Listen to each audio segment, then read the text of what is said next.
हरे कृष्ण कृष्ण कृष्ण हरे हरे, हरे राम राम राम हरे हरे। श्री हरिनाम चिंतामणि हम लोग सुन रहे थे।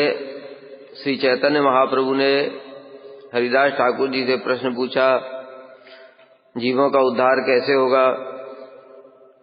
हरिदास ठाकुर जी ने फिर उत्तर बताना शुरू किया, यद्यपि मैं अधम हूं किंतु आपकी कृपा से सब कुछ बोल रहा हूं। जो आप मेरे मुख से बुलवाएंगे वही मैं बोलूंगा। फिर उसके बाद में उन्होंने कृष्ण तत्व बताया। एकमात्र इच्छामय कृष्ण सर्वेश्वर, नित्य शक्ति योगे कृष्ण विभु परात्पर। कृष्ण स्वतंत्र इच्छामय भगवान हैं, सर्वेश्वर हैं, सभी के ईश्वर हैं, नित्य शक्ति युक्त हैं, विभु हैं, परात्पर हैं। ये सब हम लोगों ने कथा में सुना था। आगे बढ़ते हैं। कृष्ण श्री कृष्ण शक्ति, कृष्ण शक्ति कृष्ण हईते ना है स्वतंत्र, जय शक्ति से ही कृष्ण कहे वेद मंत्र। अब यहां पर गूढ़ सिद्धांत बता रहे हैं शास्त्र का। कृष्ण शक्ति कृष्ण हईते ना स्वतंत्र, कृष्ण की शक्ति कभी भी कृष्ण से स्वतंत्र नहीं है। जय शक्ति से ही कृष्ण, जो कृष्ण है वही शक्ति है, जो शक्ति है वही कृष्ण है। क्यों? शक्ति शक्तिर्मतो अभेदः। शक्ति शक्ति मतो अभेदः मतलब शक्ति और शक्तिमान में कोई अंतर है नहीं है। जैसे एग्जाम्पल मैं बोलूं, मैं 1 किलो वजन उठा रहा हूं, अथवा मैं दूसरे तरीके से बोलूं, मैं अपनी शक्ति से 1 किलो वजन उठा रहा हूं। दोनों में कोई अंतर हुआ? क्यों? शक्ति तो मेरे अंदर ही है ना, मुझ में और मेरी शक्ति में कोई अंतर नहीं है। उसी प्रकार से मैं देख रहा हूं, मैं अपनी आंखों से देख रहा हूं, अथवा मैं अपनी देखने की शक्ति के द्वारा देख रहा हूं।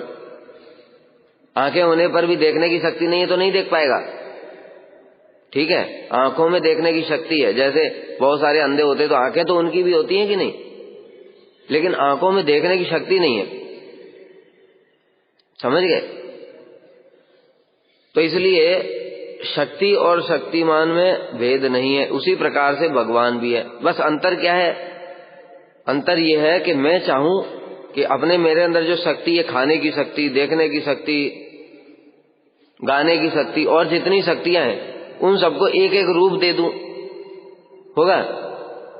ऐसा नहीं हो सकता, क्योंकि हमारी शक्ति और हम जो हैं वो एक साथ मिले हुए हैं, हम अलग नहीं हो सकते। लेकिन भगवान ऐसे नहीं, भगवान सर्वशक्तिमान है। वो क्या करते हैं, उनके अंदर में जो शक्ति है उसको एक स्वरूप प्रदान कर देते हैं। एक एक शक्ति को, उनकी अनंत, जितने भी अनंत उनकी अंदर शक्तियां हैं, जैसे हमारे अंदर भी बहुत शक्तियां हैं, खाने की शक्ति, देखने की शक्ति, सुनने की शक्ति, बोलने की शक्ति है ना, सब चलने की शक्ति, घूमने की, हमारे अंदर भी इतनी शक्तियां हैं। लेकिन हम लोग उसको स्वरूप नहीं दे सकते, वो सब हमारे अंदर ही रहेंगे। लेकिन भगवान का वैशिष्ट है, भगवान सर्वशक्तिमान है, इसलिए वो एक एक शक्ति को एक एक स्वरूप भी दे देते हैं, और वो उनके अंदर भी रहती है, मतलब दोनों साथ एक साथ रहता है। नहीं तो शक्ति को बाहर निकाल दिया तो खुद खाली हो गए, वो बैटरी नहीं है भगवान। समझ गए? कार में बैटरी है तो शक्ति है, बैटरी बाहर निकाल दिया तो खत्म। भगवान ऐसे नहीं है। भगवान की शक्ति को एक स्वरूप भी दे देते हैं और फिर भी उनके अंदर पूरी शक्ति रहती है, वो सर्वशक्तिमान। और दूसरा, शक्ति शक्ति मतोर अभेदः, शक्ति और शक्तिमान में कोई भेद नहीं है, क्योंकि वो शक्ति प्रकट कहां से हुई? भगवान से ही प्रकट हुई ना। और फिर जब भगवान की इच्छा होती तो फिर भगवान शक्ति में अपने अंदर भी ले लेते। राधा कृष्ण प्रणय विकृति हिलादनी शक्ति अस्मात् एकात्मानपि भुवि पुरा देव वेदम गतौतौ। राधा जी क्या है? कृष्ण के प्रेम की विकार शक्ति है। जो प्रेम की शक्ति है, हिलादनी शक्ति जिसको बोलते हैं, उसको कृष्ण ने एक स्वरूप दिया, वो राधा जी। तो अंदर में क्या खाली हो गए कृष्ण? तब भी उनके अंदर में हिलादनी शक्ति, नहीं तो उनको आनंद कैसे होगा? बिना हिलादनी के आनंद नहीं होता है। ठीक है, फिर क्या होता है? राधा कृष्ण प्रणय विकृति, जब कृष्ण की लीला करने की इच्छा हुई तो राधा जी को प्रकट कर दिया। अस्मात् एकात्म मानव भी, एक होने पर भी, भुवि पुरा देह वेदम गतौ तौ, लीला करने के लिए दो देह धारण कर लिए, राधा और कृष्ण हो गए। फिर उसके बाद अस्मात् एकात्म मानव भी भुव पुरा देव चैतन्याख्यम प्रकट मधुना तद्वयम चैक्यमाप्तम। और वही फिर दोनों राधा कृष्ण जो अलग हुए थे, फिर दोनों मिलकर के एक हो गए, वही महाप्रभु के रूप में आ गए। तो राधा महाप्रभु जो आए, मतलब राधा कृष्ण फिर से वो शक्तिमान मिलकर के फिर एक हो गए। फिर लीला करनी होती तो दो हो जाते हैं, अनंत भी हो जाते हैं। ऐसे करके भगवान की महिमा है, सर्वशक्तिमान भगवान की अनंत शक्ति। अनंत शक्तियों में भी एक स्वरूप शक्ति प्रधान है। स्वरूप शक्ति प्रधान है, और फिर स्वरूप शक्ति से तीन क्रिया शक्ति प्रकट होती है मुख्य रूप में। क्यों तीन ही क्यों प्रकट हुई? 1000 क्यों नहीं हुई? क्योंकि कृष्ण की 3 इच्छा हुई। समझ गए? शक्ति तत्व सुना रहा हूं, अब अच्छे से सुन लो, अच्छे से। ये जैव धर्म में भी आएगा, ये पूरा एक चैप्टर है शक्ति तत्व। ठीक है, कृष्ण की एक शक्ति स्वरूप शक्ति लिखो। कृष्ण की 3 इच्छाएं हुई, मेरा चित्त जगत, जीव जगत और जड़ जगत हो।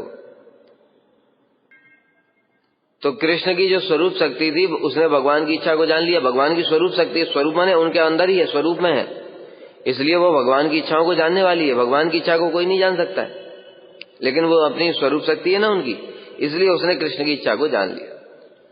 इसलिए उसने क्या किया? लिखो, स्वरूप शक्ति से 3 क्रिया शक्ति प्रकाशित हुई। इसलिए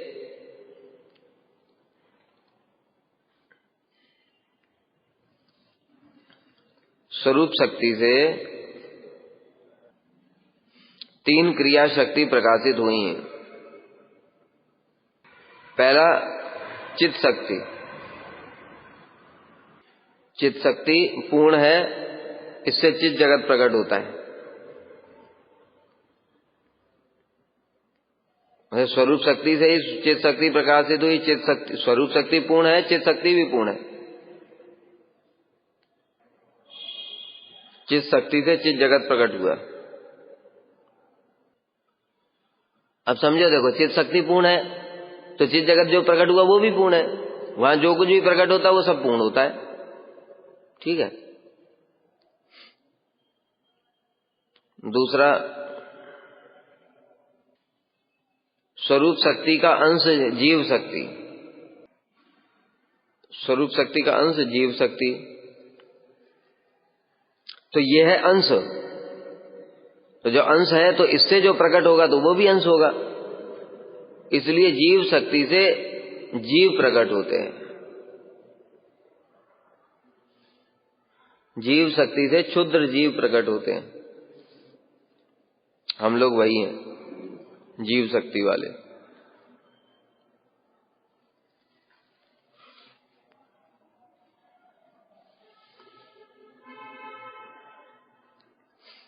चित्त शक्ति से चित्त जगत, जीव शक्ति से जीव जगत प्रकट, जीव शक्ति से जीव जगत प्रकट हुआ। ठीक है।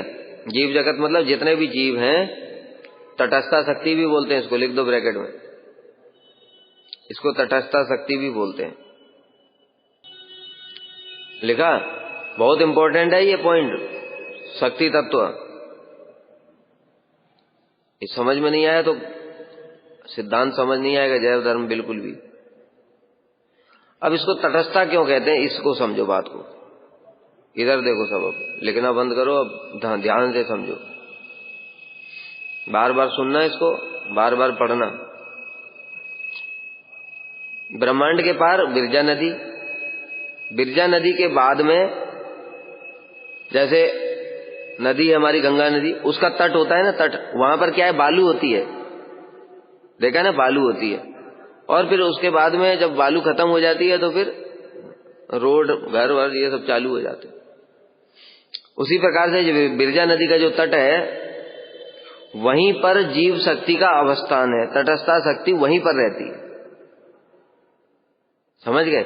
उसके दूसरी ओर, जैसे भी बताया, दूसरी ओर फिर घर भर चालू हो जाते हैं, या मैदान होता है, घास वास उगाती है, खेती वेती भी करते हैं, तो वो ब्रह्म ज्योति है। तट के बाद में, तट जहां खत्म हो जाता है उसके बाद में उस साइड में ब्रह्म ज्योति है। ब्रह्म ज्योति फिर जहां खत्म होती है वहां से चित्त जगत शुरू हो जाता है, ऐसे करके समझ गए। मतलब चित्त जगत के बाहर ब्रह्म ज्योति, ब्रह्म ज्योति के बाद में जो है जहां से बिरजा शुरू होती है, बिरजा का जो तट स्थान है, जीव शक्ति वहां पर अवस्थान करती है, वहां पर जीव शक्ति रहती है, इसलिए इसको तटस्थता बोलते हैं। अरे लिखवाऊंगा, पहले सुन लो, इसलिए इसको तटस्थता बोलते हैं, ठीक है। तटस्थता का मतलब क्या है, जो कभी पानी है, जब पानी जब बढ़ गया तो तट भीतर चला गया, तो गायब हो गया, और जब पानी कम हो गया तो तट खाली हो गया। मतलब वो भूमि और जल के बीच की स्थिति है। तट का मतलब क्या हुआ, भूमि और जल दोनों के बीच की स्थिति है। भूमि भी नहीं कह सकते क्योंकि जब पानी बढ़ गया तो वो अंदर आ गया पानी में, और जल भी नहीं कह सकते क्योंकि जल कम हो गया तो वो भूमि हो गई, समझ गए। इसलिए उसको तटस्थ बोला गया। उसी प्रकार से जो जीव है वो भी दोनों ओर जा सकता है, जैसे भूमि और जल, उसी प्रकार से उसको भगवान ने ऐसा बनाया कि वो चित्त जगत में भी जा सकता है और जीव जगत में भी आ सकता है, माया जगत में। उस पार चित्त जगत है, इस पार माया जगत है। तो जीव का कॉन्स्टिट्यूशन ऐसा है जिससे कि वो उस साइड भी जा सकता है, उसके अंदर ऐसी योग्यता दी है भगवान ने, वो चित्त जगत में भी जा सकता है और जड़ जगत में भी आ सकता है। इसलिए इसको तटस्था शक्ति कहा गया, और जीव को भी तटस्था शक्ति का अंश कहा गया, ठीक है। अब लिखो,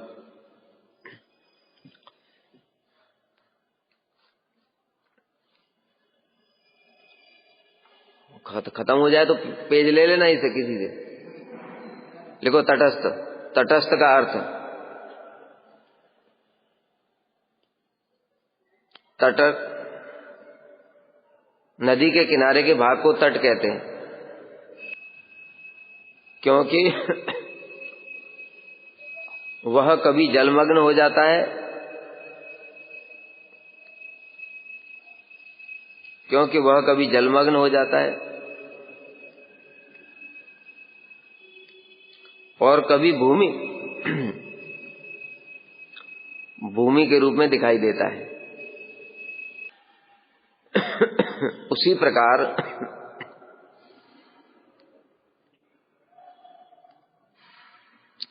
जीव भी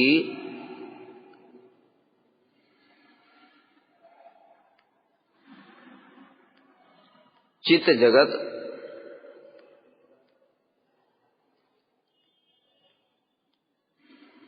और माया जगत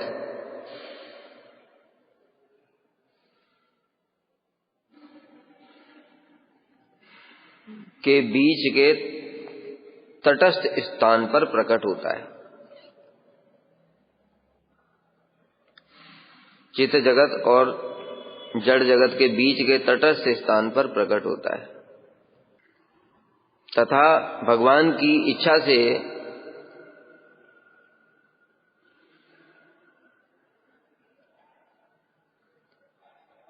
उसका गठन इस प्रकार है, भगवान की इच्छा से उसका गठन इस प्रकार है कि वह चित्त जगत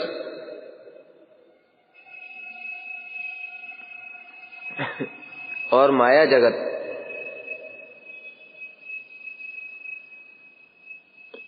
दोनों ओर जा सकता है।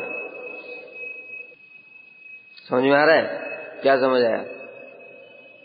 जीव कहां प्रकट होगा? तटस्थ स्थान में, ठीक है, उसका गठन ही इस प्रकार से भगवान ने बनाया, तो तटस्थ स्थान में प्रकट होता है। तटस्थ का मतलब ही कभी इधर कभी उधर, तो इसलिए उसके गठन में इस प्रकार का गुण है जीव के अंदर, भगवान की इच्छा से, कि वो दोनों ओर जा सकता है, चित जगत और माया जगत की ओर। अब जब प्रकट होता है जीव शक्ति से, जीव जब हम लोग हैं प्रकट हुए, कुछ जीवों ने देखा उधर चित जगत की ओर, चित जगत की ओर देखा, भगवान को दिया, उस समय जीव बहिर्मुख नहीं हुआ। जीव जब प्रकट होता है वो शुद्ध है, समझ गए, शुद्ध है। लेकिन लोग पूछते जब शुद्ध है तो फिर उसके अंदर भोग की इच्छा क्यों हुई? तो भोग की इच्छा इसलिए हुई क्योंकि जीव चेतन भी है, समझ गए, चेतन है। चेतन का मतलब क्या है? तीन चीज होनी चाहिए, पहले लिखाया था। चेतन का मतलब क्या होता है? इच्छा, क्रिया और अनुभव। इच्छा, क्रिया, अनुभव, ठीक है। तो इच्छा भगवान का अंश है ना, भगवान चेतन है, जीव भी चेतन है, जड़ नहीं है। जड़ में इच्छा, क्रिया, अनुभव तीनों नहीं होगा, ठीक है। कोई भी जड़ वस्तु देखो, इसमें देखो पंखे में क्रिया है लेकिन इच्छा नहीं है इसमें, अपने आप इच्छा कर सकता है ये, मैं चलूं, मैं बंद हो जाऊं, अनुभव भी नहीं है इसको, मारते रहो पीटते रहो कुछ नहीं होगा, तोड़ दो कुछ भी नहीं होगा। तो जो जीव है उसके अंदर इच्छा है, उस इच्छा से ही, उसकी इच्छा है तो स्वतंत्र इच्छा है, तो वो जब उसने चित जगत की ओर देखा तो चित जगत उसको अच्छा लगा, सोचा भगवान के पास जाता हूं। जैसे ही उसने सोचा, अब ध्यान देना, उसने, वो केवल इच्छा कर सकता है, जा नहीं सकता चित जगत में। क्यों? उसका गठन कैसा है? अणु है वो, उसके अंदर शक्ति नहीं है, बल नहीं है उसके अंदर, ठीक है। जैसे एक छोटा बच्चा है, छोटा बच्चा है, उसको भूख लगी, अब भूख लगी, इच्छा करी उसने खाने की, लेकिन वो खा नहीं सकता है, क्या कर सकता है? रो सकता है। रोता है तो फिर माँ देखती है, ओ इसको भूख लगी है, फिर उसको खाना देती है। कृष्ण भी ऐसे रो रहे हैं, फिर मैया ने उनको दूध पिलाया, ठीक है। उसी प्रकार से जीव भी है, जीव इच्छा कर सकता है कि मैं चित जगत में चला जाऊं, भगवान की सेवा करूं, कुछ कर नहीं सकता, किंतु फिर जब चित शक्ति देखती है, ओ ये भगवान की सेवा करना चाहता है, तब उसको चित बल प्रदान करती है। बिना चित बल के कोई भी चित जगत में नहीं जा सकता, इस बात को सब समय याद रखना। हम क्यों नहीं जा सकते? अभी तो हमको सब समझ में आ गया, दुखालय में शाश्वतम, क्या है संसार, माया, ये सब, निकलो निकलो। कैसे निकले? पीछे रॉकेट लगा के उड़ जाए क्या? बताओ क्या करें? कुछ नहीं कर सकते, इच्छा कर सकते हैं, इच्छा करो, भजन करो, साधन करो। जब जिस दिन चित शक्ति का बल मिल जाएगा तब भगवान के धाम को जा पाएंगे, क्योंकि वो पूर्ण जगत है, हम है अणु, इस बात को समझो। वो पूर्ण जगत है, हमें अणु, अणु कभी भी भगवान पूर्ण वस्तु की सेवा नहीं कर सकता, तो उसके लिए हमको पूर्ण बनना पड़ेगा। तो पूर्ण कैसे बनेंगे? जब चित शक्ति पूर्ण है, पूर्ण जब व्यक्ति बल देगा तो हम पूर्ण बन जाएंगे। इसलिए इस जगत का कोई भी व्यक्ति तुमको भगवान के धाम नहीं भेज सकता, क्योंकि सब अणु है। उस जगत से आते हैं लोग, वो पूर्ण है, गुरु जी पूर्ण है, वो पूर्ण वस्तु जब इस जगत में आती है तो हमको अणु जो है उनको भी पूर्ण बना देती है, तब हम लोग उसमें जा सकते हैं, नहीं तो नहीं जा सकते, कुछ भी कर लो। इसलिए ज्ञानी, योगी, मुनि, तपस्वी कोई भी तुमको यहां से बाहर नहीं निकाल सकता, समझ गए? क्यों नहीं बाहर निकाल सकता? समझ गए ना? वो सब भी अपूर्ण है, अणु है। ज्ञानी, योगी, तपस्वी और जितने भी हैं, जितने प्रकार के साधक हैं, उनके अंदर इतना बल तो आ गया, वो माया में कुछ कर सकते हैं, उड़ गए, अणु बन गए, ये हो गए, माया में कुछ कर सकते हैं, लेकिन पूर्ण जगत में कुछ नहीं कर सकते वो, क्योंकि वो पूर्ण ही नहीं है। इसलिए अपूर्ण वस्तु का वहां पर कोई काम भी नहीं है, वो पूर्ण जगत है, चित्त जगत। इस कारण से चित्त शक्ति बल प्रदान करती है। जब चित्त शक्ति बल प्रदान करती है तो वो जीव फिर उधर चित्त जगत में जाकर के भगवान की सेवा में नियुक्त हो जाता है। डायरेक्ट प्रकट हुआ, डायरेक्ट जॉब मिल गई। अब दूसरों की बात करते हैं, ठीक है। इसलिए जीव फिर दो प्रकार के हो गए, ठीक है, लिखो, जीव दो प्रकार के, नित्य मुक्त नित्य बद्ध, नित्य मुक्त और नित्य बद्ध। नित्य मुक्त कौन हो गए? जो प्रकट होते ही जिन्होंने भगवान की सेवा करने की इच्छा करी और भगवान की सेवा की इच्छा करते ही चित्त शक्ति ने उनको बल दिया और वो सीधे चित्त जगत में चले गए। वे कभी बद्ध हुए ही नहीं, वे कभी बद्ध ही नहीं हुए, इसलिए उनको पता ही नहीं है कि बद्ध भी कुछ होता है, ठीक है। वो नहीं जानते कि हम लोग भी हैं इधर, हम लोग तो जानते हैं उधर लोग हैं, लेकिन वो नहीं जानते कि हम भी इधर हैं, पड़े हुए मर रहे, सड़ रहे इधर नरक में, ठीक है। लिख लो, जो प्रकट होते ही भगवान के धाम को चले गए, नित्य मुक्त में लिखो, जो प्रकट होते ही चित्त शक्ति का बल प्राप्त करके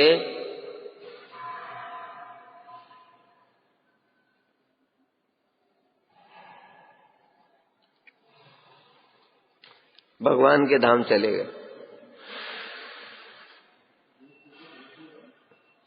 प्रकट होते ही चित्त शक्ति का बल प्राप्त करके भगवान के धाम चले गए, ये कभी बद्ध नहीं हुए, ठीक है। ये नित्य मुक्त जीव है।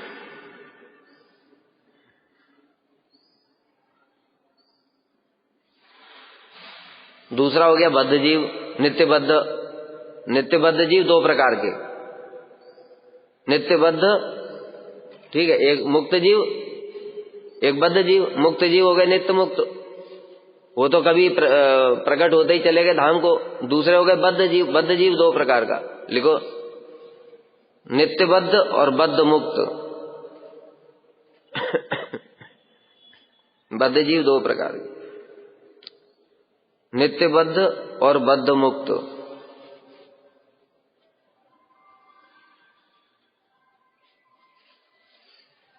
कंफ्यूजन है तो फिर से बता देता हूं, जीव दो प्रकार के, बद्ध और मुक्त, ठीक है। बद्ध और मुक्त। मुक्त वाले कौन से हैं? जो कभी कभी बद्ध ही नहीं हुए, नित्य मुक्त है वो।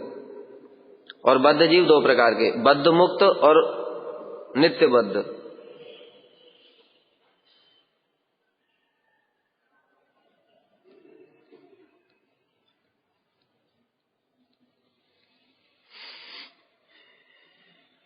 अब देखो क्या हुआ, दूसरे वाले जो हम लोग हैं अब अपने बारे में विचार करते हैं। उनके तो विचार करने से कोई लाभ नहीं है, वो तो चले गए भगवान के धाम में। अपने बारे में सोचते हैं हम लोग। क्या है, कृष्ण भैरमुखैया भोग वांछा करे। सनातन गोस्वामी को जो महाप्रभु जो कुछ बोल रहे हैं वो सब हमारे लिए बोल रहे हैं। कृष्ण भैरमुखैया भोग वांछा करे, निकटस्थ माया तारे, जा पटिया धरे। अब हम प्रकट हुए वही तटस्थ स्थान पे, हम भी प्रकट हुए थे और हमने देखा तो माया जगत का वैभव, हमको बड़ा आनंद आया उसमें। वहां से वो देखने में समर्थ है वो, क्योंकि उसके अंदर बड़ी शक्ति है। वो जीव भगवान का अंश है ना, अणु होने पर भी उसके अंदर शक्ति बहुत है, तो इसलिए वो दोनों जगत में देख सकता है। जब देखा तो ब्रह्मांड में माया, बड़ा आनंद आया। वो क्या फूल पुष्प वन उपवन अप्सरा सब देखा होगा उसने, हम लोगों ने। और देखने के बाद में फिर मैं भी भोग कर लूं। कृष्ण बहिर्मुख हो गया पहले। जैसे ही कृष्ण से बहिर्मुख होगा है, तुरंत फिर असत वासना उत्पन्न हो जाएगी। कृष्ण उन्मुख व्यक्ति की असत वासना नहीं होती। हम लोगों को देखो, भोग वासना किसकी उत्पन्न है? कृष्ण से बहिर्मुख जब होते हैं, जब हम कृष्ण को छोड़ते हैं तुरंत भोग की कामनाएं उत्पन्न हो जाती। कृष्ण बहिर्मुख हैया, पहले बहिर्मुख हुआ, फिर बहिर्मुख होते ही भोग की इच्छा उत्पन्न हो गई। समझ गए? जब तक गुरु के आश्रय में शिष्य रहता है, उनके शरणागत रहता है, तब तक उसके अंदर भोग की कामना नहीं है। जैसे ही गुरु जी से बहिर्मुख होता है, गुरु जी की सेवा को छोड़ता है, तुरंत उसके अंदर में 100 प्रकार की कामना आ जाती है। तो कृष्ण से पहले बहिर्मुख होगा, बहिर्मुख होते ही फिर असद वासना उत्पन्न हो गई, भोग की इच्छा। और उसको कृष्ण ने स्वतंत्रता तो दी थी। कृष्ण बहिर्मुख हैया भोग वांछा करे। भोग की इच्छा करी, तुरंत माया वही पास में थी। माया किधर है फिर? माया किधर है? बिरजा के इस पार है। जीव प्रकट हुआ बिरजा के उस पार, तटस्थ स्थान में, मुक्ति लोक की तरफ, जहां ब्रह्म ज्योति, उधर उस साइड में प्रकट हुआ जीव। और नदी के इस पार, जैसे उधर देखो गंगा जी है, गंगा जी के उस पार माया है, गंगा जी के इस पार हम खड़े हैं। अगर हमने महाप्रभु की ओर देखा तो माया छोड़ देगी, कहेगी प्रभु की सेवा करना चाहता है, जाने तो। चित शक्ति फिर उसको पकड़ ले जाएगी, आ जाओ तुम्हें सेवा में लगा देती हूं। जैसे ही हमने देखा माया की ओर और माया को भोग करने की इच्छा हुई, बस माया के आ जाओ बेटा, पकड़ लिया हमको। और पकड़ करके कहा ठीक है तुम भोग करना चाहते हो, भगवान ने तुम्हारे लिए सिस्टम बनाया है, लेकिन ये सिस्टम में तुम प्योर फॉर्म में भोग नहीं कर सकते, क्योंकि ये तो जड़ जगत है भाई। चिन्मय वस्तु तो चिन्मय वस्तु का ही भोग कर सकती है। भगवान कभी जड़ वस्तु का भोग नहीं करते, भगवान चिन्मय वस्तु का भोग करते, चिन्मय चित जगत में। तो फिर जीव भी चिन्मय है, तो जड़ वस्तु का भोग कैसे करेगा? इसलिए माया ने क्या किया, एक सिस्टम बना दिया। एक कपड़ा पहनाया पहले ऊपर, फिर दूसरा कपड़ा पहनाया, 2 कपड़े पहना करके, और उसको फिर एक माया कारागार में डाल दिया, ब्रह्मांड में। पहला कपड़ा क्या था? सूक्ष्म शरीर। पहला कपड़ा सूक्ष्म शरीर, मन बुद्धि अहंकार और चित्त, उसमें 4 चीजें होती हैं, सब लिखाया था। दूसरा स्थूल शरीर। स्थूल शरीर में 20 तत्व होते हैं, 5 ज्ञानेंद्रियां, 5 कर्मेंद्रियां, 5 महाभूत, 5 तन्मात्र। ठीक है, ये 2 कपड़े पहना दिया। उसके बाद 2 वृत्तियां, माया की 2 वृत्ति होती, लिखो, बहुत इंपॉर्टेंट चीज है ये सब। माया की 2 वृत्ति, कौन सा लिख रहे हो पहले? बद्ध जीव में लिख रहे हैं हम, बद्ध जीव में नित्य बद्ध। ठीक है, नित्य बद्ध जीवों में लिखो कृष्ण। कृष्ण से बहिर्मुख होने के कारण माया उसको पकड़ लेती है। कृष्ण से बहिर्मुख होने के कारण भोग की इच्छा करता है। कृष्ण से बहिर्मुख होने के कारण जीव भोग की इच्छा करता है। कृष्ण से बहिर्मुख होने के कारण जीव भोग की इच्छा करता है। निकट स्थित माया उसको पकड़ लेती है। निकट स्थित माया उसको पकड़ लेती है और सूक्ष्म और स्थूल शरीर प्रदान कर देती है। ठीक है, माया की 2 वृत्ति होती है। माया की 2 वृत्ति होती है। पहला आवरणात्मिका। आवरणात्मिका, आवरणात्मिका, आवरण नाम से ही पता चल रहा है। आवरणात्मिका वृत्ति के द्वारा क्या करती है? 2 आवरण, जीव के ऊपर 2 आवरण डाल दिए। कौन सा आवरण? सूक्ष्म आवरण और स्थूल आवरण। ठीक है, इस वृत्ति के द्वारा लिखो, इसी वृत्ति के द्वारा माया सूक्ष्म और स्थूल शरीर प्रदान करती है। इसी वृत्ति के द्वारा माया सूक्ष्म और स्थूल शरीर प्रदान करती है। दूसरा लिखो विक्षेपात्मिका। अब विक्षेपात्मिका क्या है इसको समझो ध्यान से, सुनो। देखो, एक आदमी है, उसने कुछ क्राइम किया, पुलिस वाले उसको पकड़ ले गए, पकड़ करके जेल में डाला। अभी जेल में डालो तो पहले उसको कपड़ा दिया जाएगा। ठीक है, तो जेलर क्या है? माया। माया है जेलर, जेल है ब्रह्मांड, और हम लोग हैं क्रिमिनल। तो हम क्रिमिनल को माया ने पकड़ा, जेलर ने पकड़ा, पहले पकड़ करके जेल में ले गया। जब जेल में ले गया तो लेकिन अभी उसके पास तो कपड़ा कौन, पैंट शर्ट अपना जो भी है वो पहन के रखा था। तो पहले उसका वो ये उतारो, और जो एक जेल की होती है ना सफेद सफेद पजामा और कुर्ता जैसा जो होता है वो पहना दिया। पहला ये हो गया आवरण, माया ने आवरणात्मिका दे दिया। दूसरा विक्षेपात्मक का, अब केवल आवरण देने से नहीं होगा, उसको क्या बोलना पड़ेगा, तुम कैदी नंबर 370। तो उसका जो अभिमान है कि मैं अभी, उसका कोई मान लो नाम था, कोई भी नाम था उसका, चिंटू मिंटू पिंटू, वो नाम से अभी वहां पर उसको एक नया नाम दे दिया, कैदी नंबर 370। अब कोई भी जो दूसरा कैदी उसको बुलाएगा, 370 इधर आ।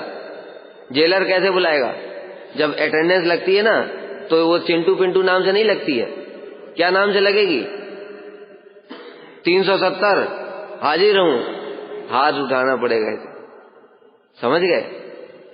अब वो उसका नाम राकेश मुकेश जो भी था वो नहीं बुलाया जाएगा, क्या बुलाया जाएगा, 370। यानी अब उसके दिमाग को विक्षेप कर दिया गया, मैं राकेश मुकेश नहीं हूं, अब मैं क्या हूं, 370 हूं, समझ गए। दूसरा कह दिया आया 355, यस सर, अगर नहीं मिला तो तुरंत ढूंढने जाएंगे उसकी, फिर पिटाई करेंगे, कहां था, अटेंडेंस लगाने, सुबह शाम दोनों टाइम अटेंडेंस लगती है वहां पे, कहीं भाग तो नहीं गया, समझ गए। तो ये हो गया विक्षेप, मतलब उसके चित्त में अब नया अभिमान उत्पन्न हो गया, क्या, मैं 370 हूं, 355 हूं। उसी प्रकार से माया ने जब पकड़ा आवरणात्मिका वृत्ति के द्वारा तो 2 कपड़े पहनाए, लेकिन अभिमान अभी कृष्णदास है। अभिमान क्या है, कृष्ण का अंश है ना, तो कृष्ण का दास है, वो अभिमान तो छुटाना पड़ेगा, तब तो भोग करेगा। इसलिए वो अभिमान को दूर करा करके उसमें अब वो जो अभिमान डाल दिया इस शरीर में, कपड़े में अभिमान डाल दिया, क्या, मैं स्त्री हूं, पुरुष हूं, राजा हूं, प्रजा हूं, इंजीनियर हूं, डॉक्टर हूं, कुत्ता गधा सुअर, ये सब जितने अभिमान हैं ये विक्षेपात्मक वृत्ति के द्वारा होता है, समझ गए कैसे होता। पूरा सिस्टम समझा रहा हूं आज, माया कैसे काम करती है, ये पूरा सिस्टम कैसे काम कर रहा है, ऐसे करके ये माया हमको पकड़ के डाल दिया। अब कोई उसको टेंशन नहीं है, अब वो अपने आप को कैदी नंबर 370 बोलता रहेगा, राकेश मुकेश भूल जाएगा और 370 बुलाने से ही आवाज देगा।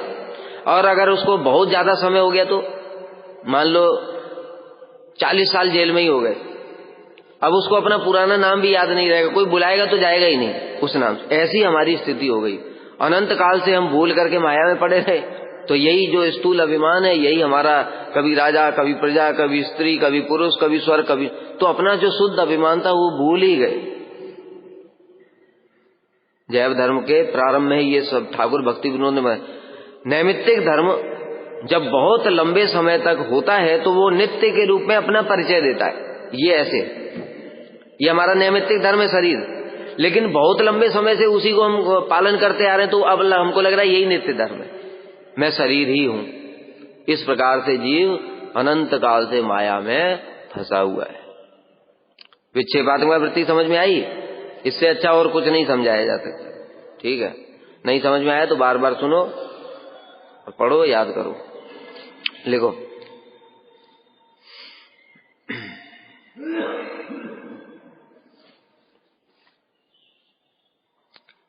माया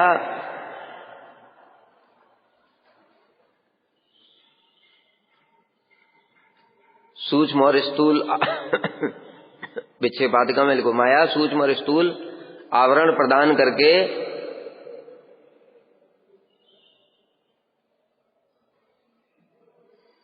सूक्ष्म और स्थूल आवरण प्रदान करके उसके शुद्ध अभिमान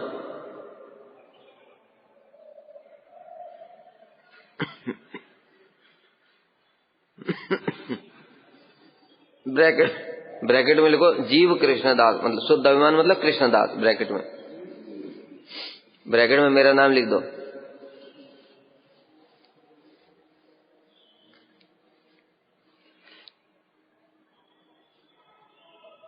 ठीक है, लिख दिया, ब्रैकेट बंद कर दो। शुद्ध अभिमान को भुलाकर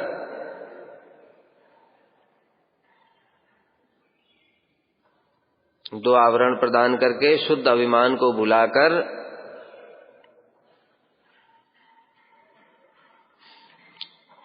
जड़ शरीर में अभिनिवेश करा देती है।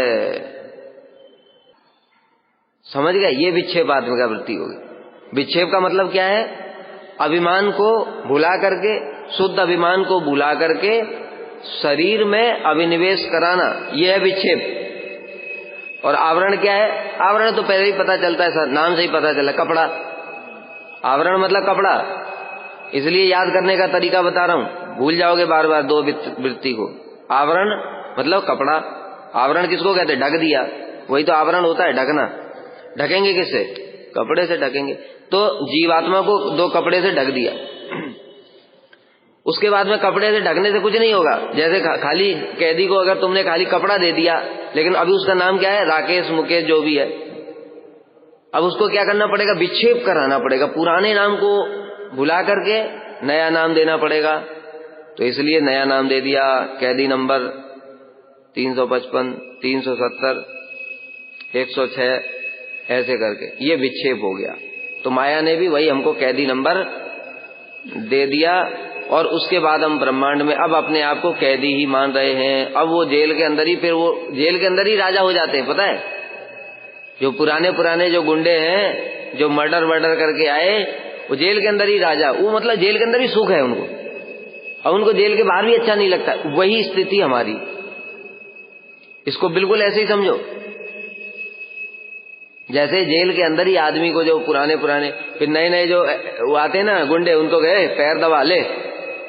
अभी भैया जेल के अंदर में तुम्हें पैर मसाज मिल रही है, पानी लेकर क्या, जो बोलेगा कमरा साफ कर, वो सब नौकर चाकर वही है। तो जेल के अंदर ही आनंद मिल रहा है, तो बाहर जाने की जरूरत क्या है? बाहर तो गुंडों का और डर है, कोई गोली मार देगा। उसी प्रकार से हम लोगों की भी दशा है कि जेल के अंदर रहते रहते, बहुत अनंत काल से रहते रहते, अब हमको इसमें ही आनंद आ रहा है, क्योंकि यहां सब सुख है, खाने को मिल रहा है, पीने को मिल रहा है। कृष्ण की सेवा से क्या करेंगे? कृष्ण की सेवा करके क्या मिलेगा? उसको पता नहीं इससे कोटि गुना आनंद है, क्योंकि जब वो बाहर था तो अपनी इच्छा से कुछ भी कर सकता है, लेकिन अभी अंदर ही है, कुछ नहीं कर सकता अपनी इच्छा से। हाँ, थोड़ा बहुत 2-4 गुंडों से थोड़ी अपनी सेवा करा लेता है, लेकिन उसको ही सुख मान रहा है। बाहर उससे कोटि गुना सुख है कि नहीं? कैदी चाहे तो समुद्र दर्शन करने के लिए जा सकता है, ऊटी जा सकता है, अमेरिका इधर उधर घूम सकता है, फोन पे बात नहीं कर सकता, कुछ नहीं कर सकता, है ना? जो चाहे तब, जब चाहे तब खाने पीने की इच्छा वो नहीं कर सकता। तो मतलब आनंद नहीं है, लेकिन उसको वही अब आनंद लगने लगा। उसी प्रकार से हम लोग भी बद्ध जीव, नित्य बद्ध, जो अनादि काल से बद्ध हैं, उनको इस प्रकार से माया में ही सुख लगने लगा, और अब वो वापस जाना भी नहीं चाहते, ऐसी स्थिति। तो ये कौन सा लिखा था? बद्ध जीव, नित्य बद्ध। ठीक है, नित्य बद्ध चल रहा है ना? अब सुनो, इसको नित्य बद्ध क्यों बोला?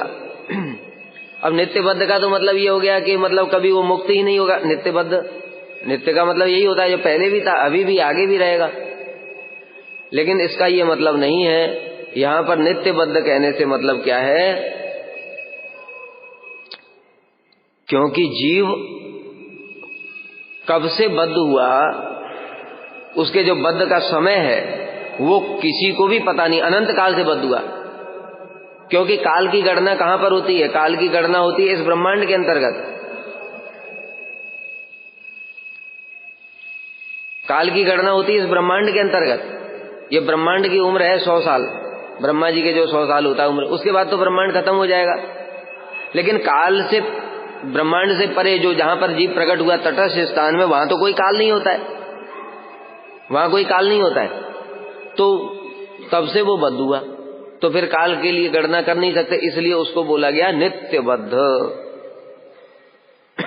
इसलिए उसको नित्य बद्ध बोला गया। नित्य बद्ध का ये मतलब नहीं है कि वो आगे भी बद्ध ही रहेगा, कभी मुक्त नहीं हो सकता। नित्य बद्ध का मतलब क्या हुआ? वो अनंत काल से कब से बद्ध है, इसकी गणना कोई नहीं कर सकता, इसलिए इसको नित्य बद्ध बोला गया। ठीक है, नित्य बद्ध का। अब दूसरे जीव लिखो बद्ध मुक्त। ये तो नित्य बद्ध हो गए, चक्कर में पड़ करके अब 84 लाख योनियों में घूमे जा रहे हैं। ठीक है। दूसरा बद्ध मुक्त। अब बद्ध मुक्त कौन से? अब देखो अनंत काल से भटकते भटकते भटकते भटकते उसको पता ही नहीं अब मैं कौन हूं, क्या हूं, क्या हूं, सब भूल गया हो, तो उसका अभिनिवेश पूर्ण रूप से शरीर में ही हो गया। अब भगवान ने भेजा किसको? अपने परिकरों को। कहा देखो ये जो जीव है कितना कष्ट पा रहा है, लेकिन उस कष्ट को ही सुख मान रहा है, इसलिए काम करो, तुम लोग जाओ और जा करके इसको बताओ कि भाई तू जीव है, भगवान का दास है, कष्ट क्यों पा रहा है, भगवान का भजन कर और तुझको यहां से ज्यादा सुख मिलेगा। वहां नित्य सुख है, नित्य वर्तमान है, वहां कोई काल नहीं है। जैसे अभी बताया कि अब वो कैदी है, 40 साल से पड़ा हुआ है। अब उसको पुलिस वाले ने जाकर के समझाया, अरे भाई यहाँ क्या सुख है, क्यों यहाँ पड़ा हुआ है, थोड़ा अच्छा काम कर, तू अच्छा काम करेगा तो तेरा सजा कम हो जाएगी, माफ हो जाएगी और तुझे जेल से निकाल दिया जाएगा। तो उसमें से सब कैदी मानेंगे नहीं, सब कैदी नहीं मानेंगे, कोई एक कैदी होगा तो कि बात सही है यार, यहाँ तो बड़ा झमेला है, मच्छर काटते हैं तो मॉस्किटो नेट देगा क्या पुलिस वाला? तो मच्छरदानी देगा, खाने के लिए रोटी वोटी जल गया तो अच्छा देगा रोटी, दाल जैसी है उसमें कंकड़ पत्थर खाओ। उसको समझ में आया ये बहुत दुख है, इसलिए क्या करूं क्या करूं, तो क्या करूं, अच्छा काम करने लगा भीतर। वह अच्छा काम किया तो जेलर ने रिपोर्ट भेजी ऊपर कि भाई इसने अच्छा काम किया है। राष्ट्रपति के पास गया, राष्ट्रपति ने कहा ठीक है इसकी सजा माफ, बाहर निकाल दो। तो उसी प्रकार से जो भगवान ने अपने परिकरों को भेजा, उन्होंने आकर के बताया क्या, जीव कृष्णदास, तुम कृष्णदास हो, माया के दास नहीं हो, इसलिए माया का भजन मत करो भाई, कृष्ण का भजन करो। और कृष्ण का भजन करोगे तो ये माया से छूट जाओगे और भगवान के पास चले जाओगे। तो फिर किसी जीव ने, जो किसी जीव के लिए हमने 3 श्लोक याद कराए थे ना, रजो भी सम संख्याता, याद है कि नहीं? सब बंद कर दिया, सिद्धि हो गई। हरिदास ठाकुर महाप्रभु क्या बोले? अपनी नाम संख्या कम कर दो। हरिदास ठाकुर क्या बोले? प्रभु नहीं, मेरा मन नहीं मानता। मतलब हरिदास ठाकुर को महाप्रभु कह रहे तुम तो सिद्ध हो, सिद्ध हो गए तो अभी नाम करने की क्या जरूरत है, बस तुम्हारा शुद्ध नाम है। तो तुम लोग उससे भी ज्यादा सिद्ध हो गए कि सब छोड़ ही दिया। अरे जो सिद्ध होता है वो उतना और ज्यादा करता है, ठीक है? इसलिए बात को समझो कि याद करते रहो, जो भी समसंख्याता पार्थिवैरी जंतवः तेसामी के, जितने धूल के कण इतने जीव हैं, उनमें से कोई एक मुक्ति के लिए चेष्टा करता है। उन करोड़ों में से कोई एक मुक्त होता है, उन करोड़ों मुक्त में से कोई एक भगवान का भक्त होता है। तो उसमें से जब वो आए, उन्होंने समझाया कि भाई तुम जेल में पड़े हुए हो, यहाँ माया तुम्हारी पिटाई कर रही है, कभी आदि दैविक, कभी आदि भौतिक, कभी आध्यात्मिक। माया के पास 3 डंडे हैं, 3 डंडे अलग अलग वैरायटी के। कभी ये वाला डंडा मारा आदि दैविक, कभी दूसरा मारा आदि भौतिक, कभी तीसरा मारा आध्यात्मिक। ये 3 डंडों से माया खूब जम के कुटाई कर रही। बीच में जब डंडा नहीं मारती तो हमको लगता है बड़ा आनंद है। डंडा न मारने को ही हम सुख मानते हैं, और डंडा पड़ता है तब लगता है दुख है, लेकिन वो तब भी जेल में ही है ना। जैसे कैदी को भीतर जेलर अगर डंडा मारे तो उसे लगता है बड़ा कष्ट है, लेकिन अगर डंडा नहीं मारा तो भी तो बंद है, तो जेल में है कि नहीं? तब भी तो जेल में ही है ना। तो कष्ट तब भी है, लेकिन उसको पता नहीं चल रहा है, क्योंकि जेल में रहते रहते अभ्यास हो गया। तो इस प्रकार से जो डंडे लगा रही है माया, तो साधु लोग बताते हैं ये डंडे क्यों खा रहा है, भगवान के पास चला जा, भगवान की शरण में चला जा, फिर माया तुझे स्पर्श भी नहीं कर सकती। तब वो भजन करने लगता है, और भजन करते करते करते करते जब उसको फिर से जो भूल गया था, जो क्या भूल गया था वो, कि मैं मुकेश हूं, और क्या उसको याद हो गया था मैं कैदी नंबर 370 हूं। अब वो उसको फिर से याद करते करते करते करते बाहर आया। बाहर आकर के उसने फिर लोगों से बातचीत की। अब उसको कोई 370 नहीं बुलाता है, लेकिन अभी उसको अभ्यास हो गया 370 सुनने का, तो वो धीरे धीरे जाएगा। उसी प्रकार से हमारा भी ये जो अभिमान जो शरीर में है वो धीरे धीरे जा रहा है। एकदम से हमारा नहीं जाएगा कि अरे आज ही पता चला ओ मैं तो कृष्णदास हूं तो क्या हो गया, उससे कुछ नहीं होगा। धीरे धीरे जाएगा अभिमान। फिर जब उसको 10-20 साल तक लोग मुकेश मुकेश बुलाएंगे तो पुराना अभिमान फिर 370 वाला भूल जाएगा। उसी प्रकार से हम लोग जब भजन करते करते धीरे धीरे ये जड़ शरीर में अभिनिवेश कम होता जाएगा और उतना कृष्णदास में हूं इसकी अनुभूति होती जाएगी। होते होते भाव अवस्था जब आ जाएगी उस समय स्वरूप का ज्ञान हो जाएगा। फिर से वो जो संबंध था जो भूल गया था जीव कृष्णदास, वो उसको स्मरण हो आया। अब वो कहेगा अरे ये मैं तो ये शरीर नहीं हूं, मैं इस जगत का कैदी नहीं हूं, मैं तो कृष्ण का दास हूं। ये बद्ध मुक्त, जो बद्ध हुआ लेकिन बद्ध होकर भी भजन साधन करते करते मुक्ति की अवस्था में पहुंच गया, ये हो गया बद्ध मुक्त। लिखो, जो जीव भजन साधन करते करते पुनः अपने शरीर स्वरूप की उपलब्धि कर लेते हैं, अपने स्वरूप की उपलब्धि कर लेते हैं,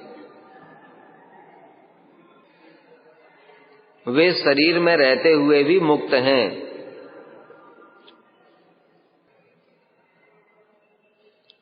वे शरीर में रहते हुए भी मुक्त हैं।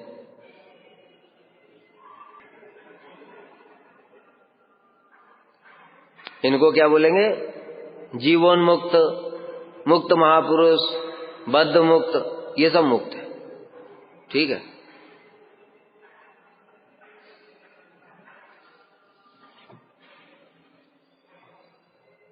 वांछा कल्पतरुभ्यश्च कृपा सिन्धुभ्यैव च पतितानां पावनेभ्यो वैष्णवेभ्यो नमो नमः।